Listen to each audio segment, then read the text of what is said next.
C'est important d'avoir face à soi un candidat qui sait pourquoi il est là. Trouver une entreprise qui nous correspond pour s'épanouir dans un projet professionnel et avancer et acquérir de plus en plus d'expérience. Donc les questions à se poser, c'est quoi, qu'est-ce qui est important pour moi, qu'est-ce que j'attends de voir dans une entreprise, comment j'ai envie de travailler, avec qui j'ai envie de travailler et quelles sont les valeurs, finalement, c'est les valeurs humaines.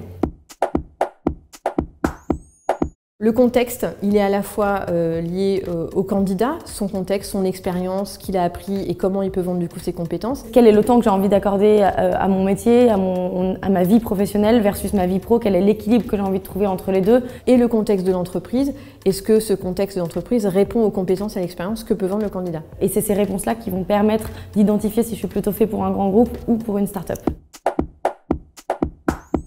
C'est important d'identifier ses objectifs en se posant la question de ce sur quoi j'ai envie de progresser là dans les 2-3 prochaines années. Je sais ce que j'ai envie de faire, je sais là où j'ai envie de m'amuser et donc cet objectif-là, je l'atteindrai à partir du moment où je réponds bien et je m'assure bien que et les valeurs et l'expérience, mes capacités corroborent en fait avec ce à quoi je postule.